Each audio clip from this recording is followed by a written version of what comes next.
see from Drew today? That's hard to answer in one, set of words. To be honest with you, same thing you guys did without being sarcastic. Made it easy to be in our dugout. You felt calm, and then halfway through, you kind of felt like you were a fan, jumping on the bandwagon there. But the bottom line is, he's a good athlete, competes, throws strikes, and kind of gives you that deal. I mean, everybody's got their own personality, but it kind of gives you that deal that Sean Hunley had last year, kind of a feel good as a coach, where you know what you're going to get every time out, and maybe better one day like today, and last week wasn't exactly his best deal, but again, kind of gives you that feel good. Did you go out there with 2 outs, maybe on purpose, so you can get an ovation as he leaves, or what was the decision there to bring him? No, I like our fans, but not that much. We got to handle business, and any SEC hitter is a dangerous hitter, but kind of struggled with whether he was going to go back out or not. Evan Russell thinks he's real funny, which I guess is why he was talking to you guys for a while. He's teasing me about what are you going to do and how long is he going and all that prior to that inning starting. And we just decided to run him back out there, but not for too long. So just kind of went with a little gut feel to bring Mark in there. And it was good to get Mark action because he had been down there all weekend, but we hadn't used him. So only one hitter, but it's better to see him than not see him. How encouraging was it that your guys just came into SEC and kind of stayed exactly the way they've been throughout the rest of the season so far? Yeah, it was encouraging, and there's been some things that have surprised me with the group, either on the whole year or just every day. Maybe something pops up, but I think that was something that's not too big of a surprise because you look at guys like Luke, Redmond, Evan. Those guys kind of know what it's all about. I mean, they should by now, but I think they also have a lot of influence on the guys just in a social setting, and they have the right frame of mind. So if the younger guys aren't quite sure what to do, then they follow the lead. But I also think some of these younger guys just have a knack for knowing what to do. What does it mean to start SEC play here with a pretty dominant 3-game sweep? It's not a slam dunk contest, unfortunately. You don't get, a 49 or a 44. It's a win is a win and a loss is a loss. So in the big scheme of things, whether it's at home or on the road, you just want to scrap up as many wins as you can in the league. And you will take your losses, so you have to handle those the right way too. But, today fans can get excited about whatever it might be, but it's one game and an opportunity to win. And fortunately, our guys, seize that moment under a very beautiful sky here in Knoxville. How important is it, though, to start SEC play 3-0 with you're going to Ole Miss and then Vanderbilt the next 2 weekends? Yeah, I mean, you're looking at 2 road trips, and normally it kind of goes every other. But in this particular case, sometimes you draw 2 road trips in a row. That's fine. It'll be good to get these guys back, on the road and in a hotel and things like that. But for now, we've got Butler on Tuesday, so we need to kind of stay in the same mode we are now. But we'll worry about that tomorrow. The guys should enjoy themselves today and be kids. And I'll take another home series any day of the week. I don't know how that happens, but to play 5 years in a row on the road, like South Carolina had to do, this is not an easy place to play, just like it's not an easy place to play there. So I'm happy we finally got a home series here in the league. Last year, you had a pretty solid freshman in Blade on Sunday. Do you see any comparisons between Drew and Blade from last year? Yeah, I think Chase Burns too, though. They have good stuff. You have to in order to kind of earn something like that. But Blade was very professional in how he would go about his routines. And a lot of kids, even though they may train with somebody back home or they come from a good high school or summer program, a lot of kids at that age just don't really realize how much time it takes and attention to detail. And Blade, as electric as his arm was, I think he was more impressive at how professional he was about his routines. And those 2 guys are very similar in that fashion.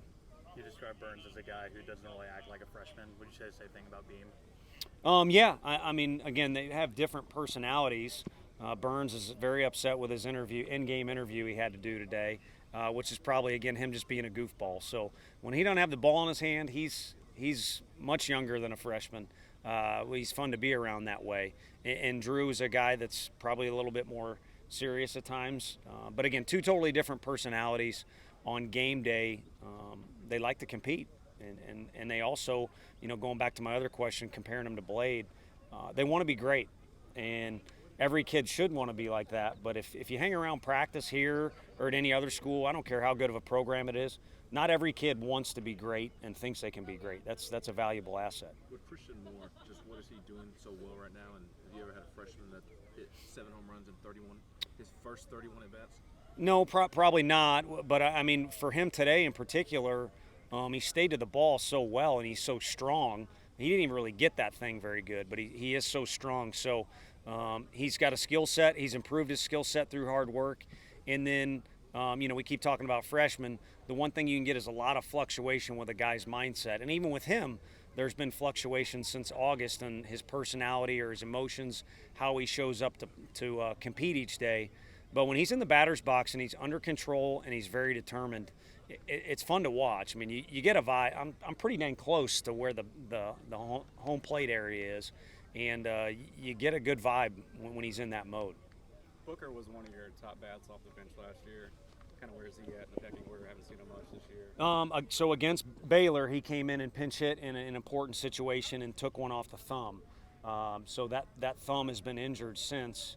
And he just now is kind of getting out there on defense and swinging, in a way where it doesn't bother that. But he hasn't even taken full BP, so he's got some steps along the way before he's active again. But there's, obviously we've had some success, but there's areas available, and one of them is a left-handed bat off the bench, or a kid who can just do a lot of different things for us without getting into Kyle too much. But when he's healthy, he'll be back with us.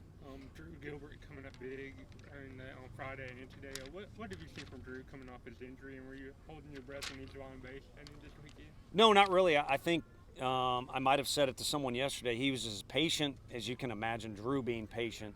And sometimes you got to work smart, not just hard. And he worked hard but smart to make sure he was ready to go 100%. That two-step forward thing, one step backward doesn't work. So in the past, Crochet's an example. He was frustrated with me. Everyone was frustrated with me, and the staff, of course. But the group decision was, let's make sure he's ready to go. And when he was, he pitched, and then next thing you know, our season stopped. But similar deal here with Drew. Just want to make sure he's ready to go, and he is. And the kid is a winner. So some days he hits it far, some days he doesn't, but he's a winner. Seth Stevenson came off the bench today and made an immediate impact on the bases and at the plate. Just having him come off the bench and possibly start, just what does he give this team? Yeah, I mean, energy, attitude, humor. He's a great kid. I wanted to make an NIL joke there, but I don't think I'm allowed to. The bottom line is that was an entertaining rundown situation, and I wouldn't, there's about 2 or 3 guys in the league that pop into my mind. I used to play infield if the coach was being nice to me, but I wouldn't want to mess with him on the bases with his speed and his agility. And he kind of showed you, the kid's got a lot of heart. I mean, he shows it in some different ways. That's why I mentioned the humor thing, but he's got a lot of heart, and he's a tremendous asset. Biggest takeaway from opening SEC play this weekend? Again, it's great to play at home. I mean, this is a great place. I know yesterday was, upsetting for everybody standing here. I would probably say so. You'd like to see Rick's team go a little further, but it's a championship program, and they won a championship, this year. And so, again, we like playing here. We like playing in front of our fans.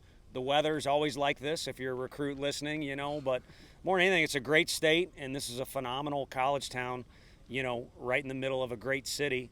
And Beth tried to throw out the first pitch yesterday. I mean, track and field did what they did. Softball's been great for so long. Women's basketball's winning and still alive. So, it's great to be in here in the middle of the university, smack in the middle, and trying to pull our weight is all we're trying to do.